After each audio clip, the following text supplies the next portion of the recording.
नमस्कार, बहुत स्वागत है आपका न्यूज़ 18 के डिजिटल प्लेटफॉर्म पर। मैं हूं आपके साथ अंशिका पाठक। दुबई एयर शो में शुक्रवार दोपहर एक बड़ा हादसा हो गया जब उड़ान प्रदर्शन के दौरान तेजस लड़ाकू विमान क्रैश हो गया। हादसे के तुरंत बाद अल मक्तूम इंटरनेशनल एयरपोर्ट के ऊपर काले धुएं का गुब्बार उठता दिखाई दिया। प्रत्यक्षदर्शियों और वीडियो के मुताबिक ये घटना स्थानीय समय अनुसार दोपहर करीब 2:10 पर हुई।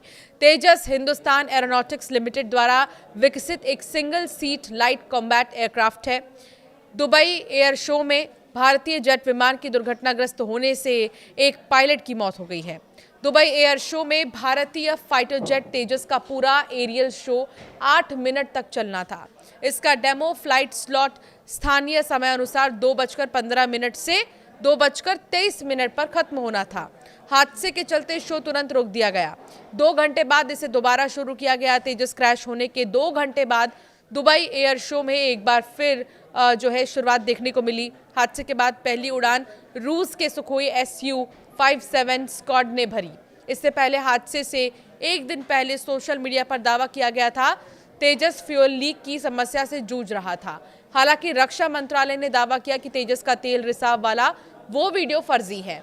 इस वक्त भारतीय वायुसेना के बेड़े में जो टॉप फाइटर जेट हैं उनमें Sukhoi Su-30 MKI, Rafale, Miraj MiG-29 और तेजस का नाम शामिल है। तेजस अपनी इन खूबियों के वजह से बाकी के चारों फाइटर जेट से अलग और खास है। इस विमान के 50% कलपुर्जे यानी मशीनरी भारत में ही तैयार हुए हैं। इस विमान में मॉडर्न टेक्नोलॉजी के तहत इजराइल की ELM-2052 रडार को लगाया गया है।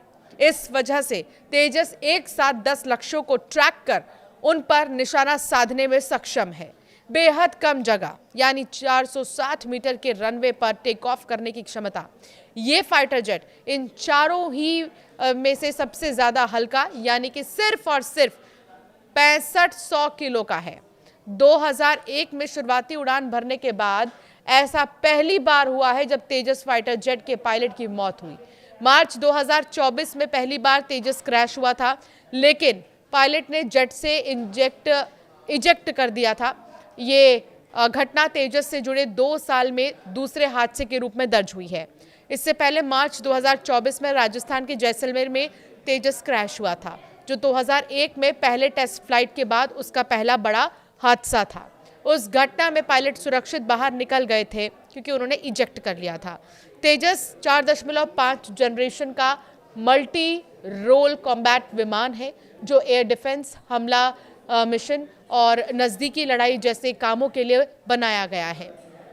ये अपने हल्के और छोटे डिज़ाइन के लिए भी जाना जाता है। हादसे में पायलट की मौत हो चुकी है।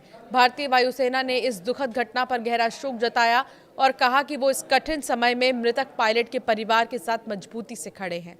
हादसे के कारणों का पता लगाने की कोशिश की जा रही है। उसके लिए कोर्ट ऑफ इंक्वायरी यानी कि जांच समिति गठित की जा रही है। आपको ये भी बता दें कि प्रधानमंत्री नरेंद्र मोदी ने 25 नवंबर 2022 को बेंगलुरु में तेजस फाइटर प्लेन में उड़ान भरी थी। किसी भारतीय प्रधानमंत्री की फाइटर प्लेन में ये पहली उड़ान थी। तेजस में उड़ान भरने से पहले मोदी बेंगलुरु स्थित हिंदुस्तान एरोनॉटिक्स लिमिटेड भी पहुंचे थे।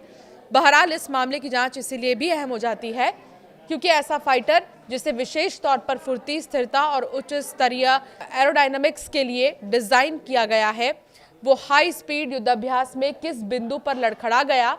आज का दिन ये याद दिलाता है कि स्टील के बने आसमान के योद्धा भी अंततः इंसानी जोखिमों से ही लड़ते हैं। आपकी राय क्या है, हमें ज़रूर कमेंट कर बताएं।